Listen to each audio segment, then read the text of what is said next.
Salam sejahtera dalam kasih Kristus. Apa kabar Bapak Ibu Saudara sekalian?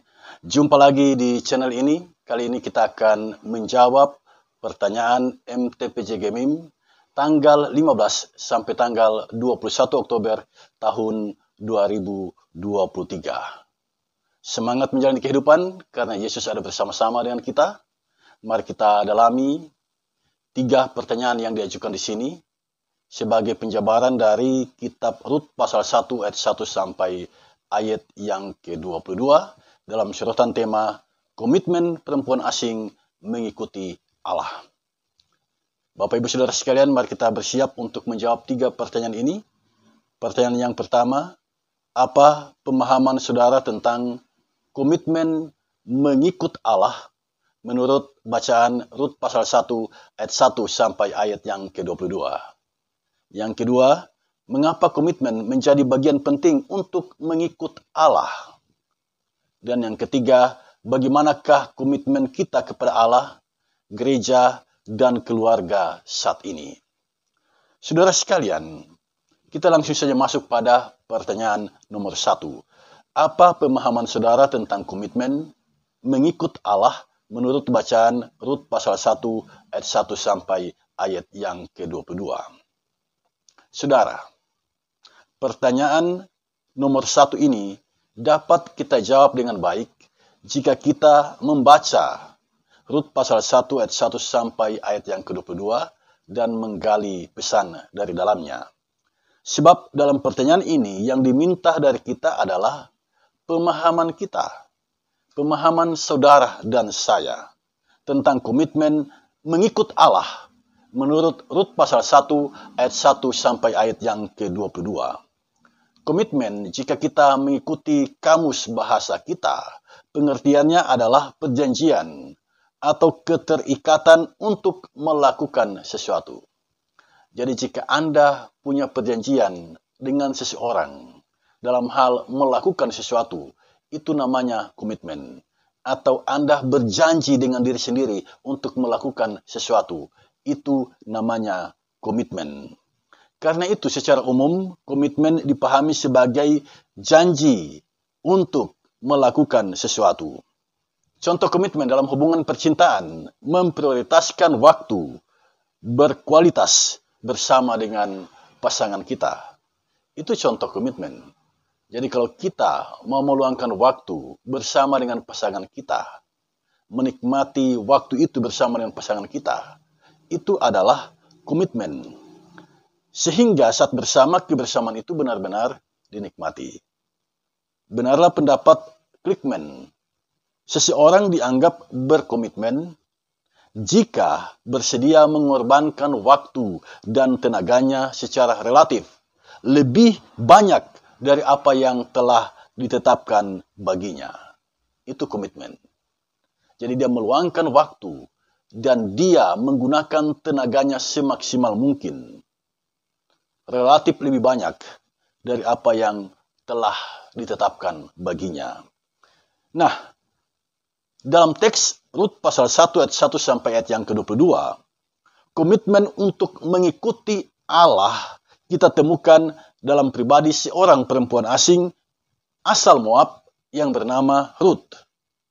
Hal itu dapat kita baca dalam ayat yang ke-16 sampai ayat yang ke-17. Demikian bunyinya.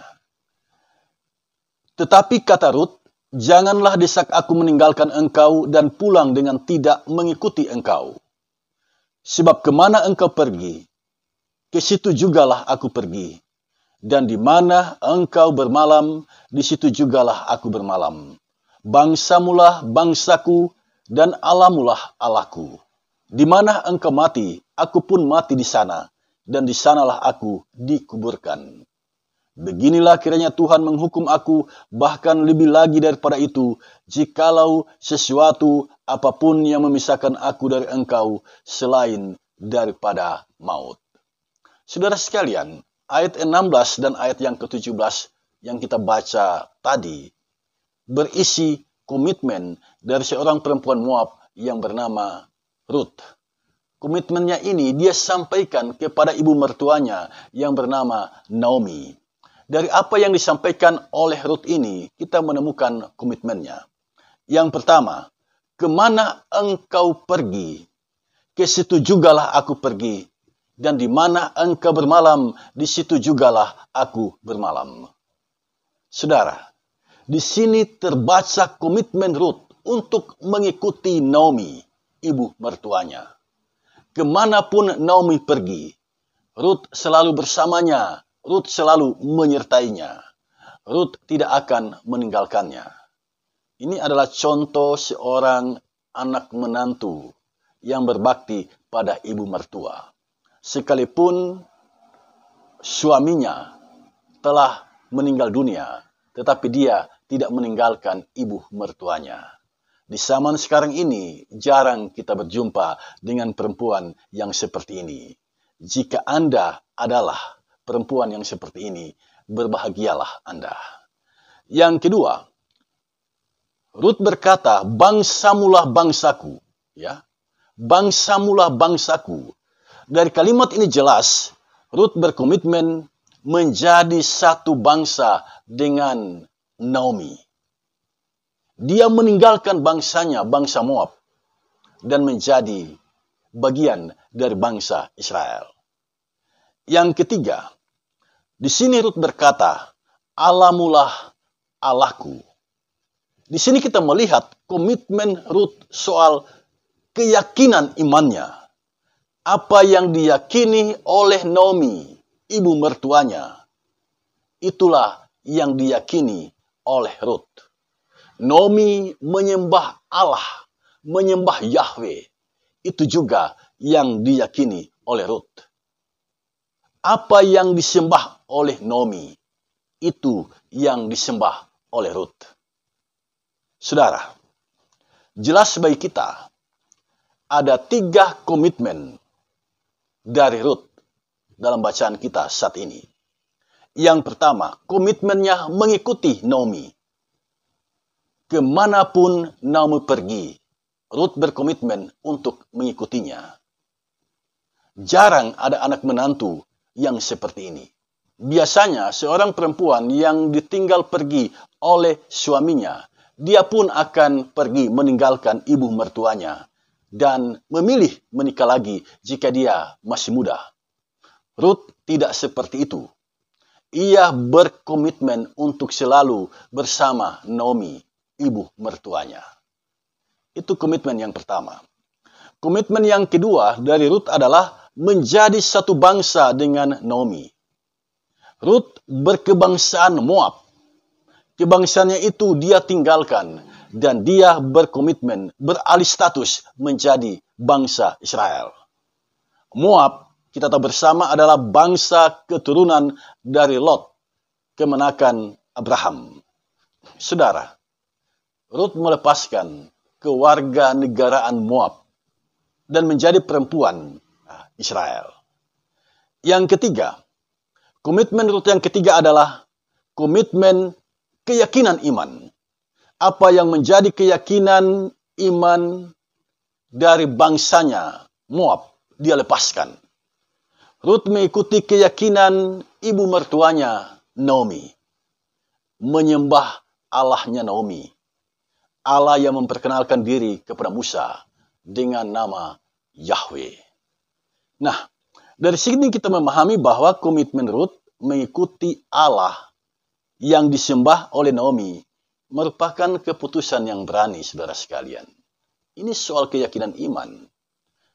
Jika ada seseorang melepaskan keyakinan imannya, itu keputusan yang sangat berani. Dengan adanya komitmen ini, Rut memutuskan dirinya beralih keyakinan dari keyakinan bangsa Moab yang pada umumnya menyembah dewa Kamos. Rut melepaskan itu dan dia beralih keyakinan menyembah Yahweh, menyembah Allah yang Maha Kuasa. Saudara, jika kita membaca 1 Raja-Raja pasal 17 ayat 7, dewa sembahan orang Moab adalah Kamos, dan Raja Salomo pernah jatuh ke dalam penyembahan dewa ini dan mendirikan bukit pengorbanan yang kemudian bukit pengorbanan itu dihancurkan oleh Raja Yosia. Dari sini jelas komitmen Ruth mengikuti Allah mertuanya Naomi, memutuskan hubungan dengan penyembahan berhala. Ruth melepaskan penyembahan kepada dewa Kamos, beralih menyembah Yahweh. Komitmen Ruth mengikuti Allah sembahan bangsa Israel merupakan janji Ruth untuk berbakti kepada Tuhan, Allah sembahan orang Israel. Itulah jawaban yang boleh saya bagi, yang boleh saya share melalui kesempatan ini. Jawaban untuk pertanyaan nomor 1. Dan sekarang kita masuk saja pada pertanyaan nomor 2. Mengapa komitmen menjadi bagian penting untuk mengikut Allah? Itu pertanyaan nomor 2. Saudara, pertanyaan nomor 2 ini merupakan pertanyaan yang menarik untuk kita renungkan bersama. Dalam mengikut Allah, komitmen itu menjadi bagian yang penting, bahkan sangat penting. Pertanyaan sekarang, mengapa? Mengapa komitmen itu menjadi bagian penting untuk mengikuti Allah? Saya mencatat ada 3 hal penting di sini. 3 hal penting yang menjadi alasan mengapa komitmen untuk mengikuti Allah itu sangat penting. Yang pertama, komitmen merupakan pondasi dalam mengikuti Allah. Ya. Kalau seseorang mengambil keputusan, dia akan mengikuti Allah, pondasinya adalah komitmen. Kita harus membangun komitmen. Sebab dengan komitmen, seseorang mengikatkan dirinya dengan Allah. Jadi komitmen merupakan awal yang baik dalam membangun hubungan dengan Allah. Itu yang pertama. Yang kedua, komitmen menolong kita semakin konsisten dan bertanggung jawab. Dengan adanya komitmen mengikuti Allah, seseorang tidak mudah goyah saat berhadapan dengan pergumulan dan tantangan kehidupan. Apalagi jika komitmen itu disampaikan di depan orang banyak. Kita pasti termotivasi dan konsisten menjalani hidup sesuai dengan komitmen kita. Yang ketiga, komitmen itu penting karena dengan berkomitmen kita punya energi yang luar biasa, berpegang teguh pada apa yang kita yakini benar. Mempercayakan segala sesuatu kepada Tuhan dan mengandalkan anugerahnya. Tanpa komitmen, kita tidak dapat ikut Tuhan seumur hidup kita. Itulah jawaban saya untuk pertanyaan nomor 2. Dan sekarang kita masuk pada pertanyaan nomor 3. Bagaimanakah komitmen kita kepada Allah, gereja, dan keluarga saat ini? Saudara sekalian, ini adalah pertanyaan yang baik sekali untuk mengevaluasi diri kita. Apakah selama ini kita telah berkomitmen kepada Allah, kepada gereja, dan kepada keluarga? Yang pertama, komitmen kepada Allah. Orang yang berkomitmen kepada Allah, dia beriman sungguh-sungguh kepada Allah. Itu yang pertama. Jadi komitmen kepada Allah yang pertama adalah soal iman. Dia bersungguh-sungguh dalam memelihara imannya. Komitmen kepada Allah yang kedua adalah mentaati perintahnya. Di dalam kitab suci ada perintah-perintah Allah. Nah, jika kita mau berkomitmen dengan Allah, kita berkomitmen mentaati perintah-perintahnya. Yang ketiga, mengasihi sesama, berbuat baik kepada sesama. Mengasihi total, bukan mengasihi setengah hati. Dalam kitab suci Perjanjian Baru, Yesus memperkenalkan kasih agape. Kasih yang hanya memberi tanpa mengharapkan pamberi. Yang keempat, menjaga kekudusan diri. Kekudusan diri itu sangat penting. Dan Allah menghendaki kita untuk menjalani kehidupan dalam kekudusan diri. Nah, sekarang mari kita evaluasi perjalanan kehidupan kita saat ini. Apakah kita masih berkomitmen dengan Allah dalam hal beriman sungguh-sungguh kepada Allah? Apakah keseharian hidup kita mencerminkan bahwa kita ini adalah orang-orang yang beriman kepada Allah, memelihara iman kita dalam situasi dan kondisi yang bagaimanapun?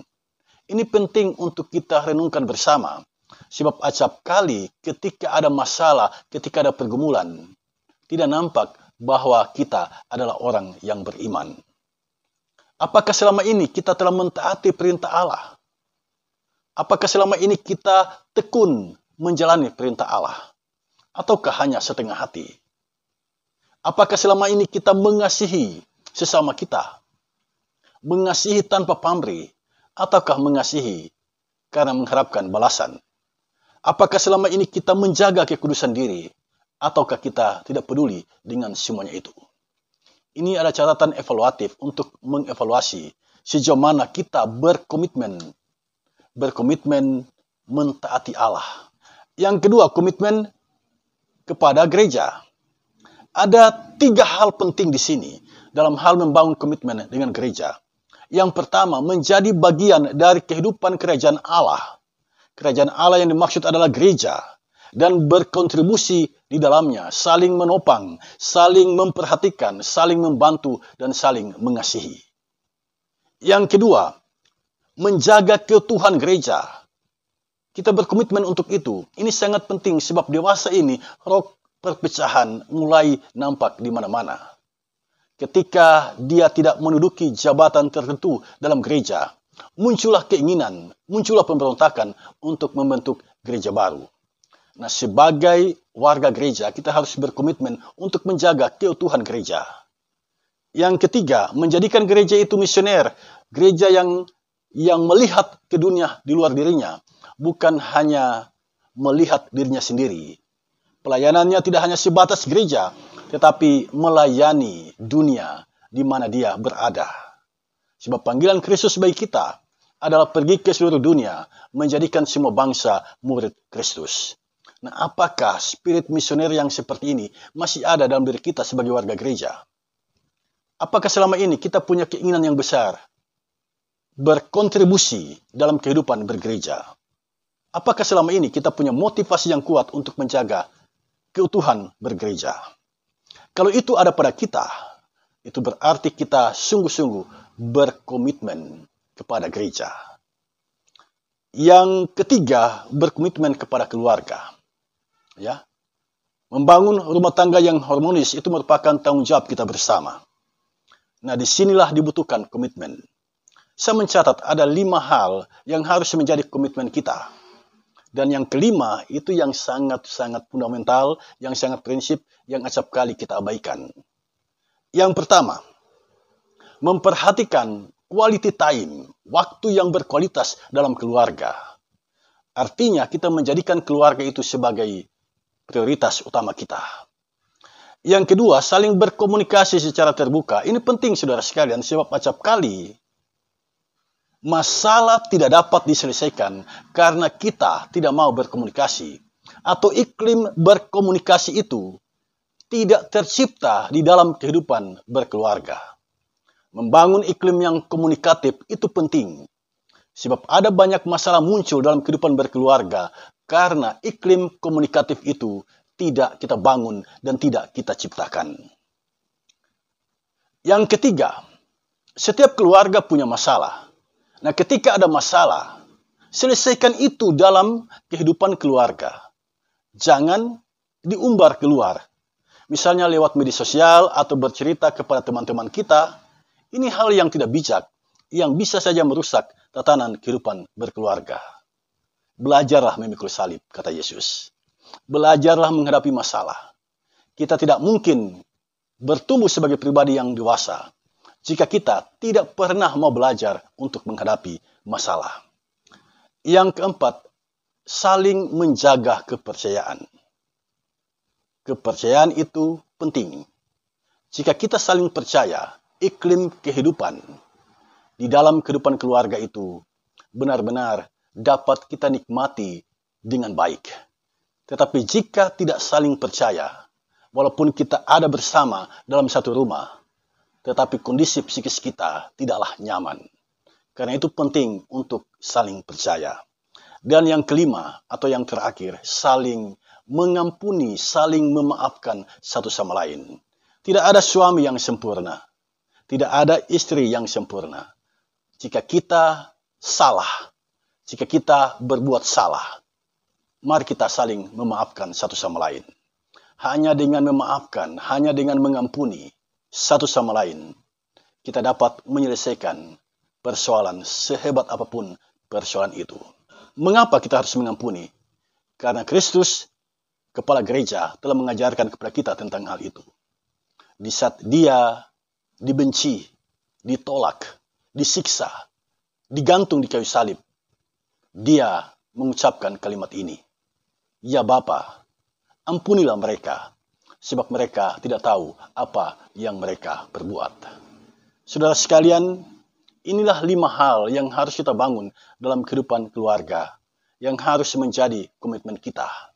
Catatan evaluatif bagi kita, apakah selama ini di dalam menjalani kehidupan berkeluarga, kita menjadikan keluarga itu sebagai yang utama atau prioritas dalam kehidupan kita? Apakah selama ini kita berkomunikasi dengan baik satu sama lain? Apakah selama ini ketika kita punya masalah, kita tidak mengumbarnya keluar, tidak menceritakannya, mengumbarnya di media sosial, dan lain sebagainya? Apakah masalah itu dapat kita selesaikan di dalam keluarga kita masing-masing? Apakah selama ini kita saling percaya? Apakah selama ini kita saling mengampuni? Semua pertanyaan ini merupakan pertanyaan evaluatif bagi kita dalam hal mengingatkan kita menjaga komitmen di dalam kehidupan berkeluarga. Demikianlah jawaban saya untuk pertanyaan nomor 3. Pertanyaan nomor 1, 2, dan 3 telah saya jawab. Telah saya share melalui kesempatan ini. Saya tetap mengingatkan kita, mintalah hikmat Roh Kudus agar kita dapat menggali dan memahami kebenaran firman Tuhan sesuai dengan kehendak-Nya. Tuhan Yesus memberkati kita semua. Amin.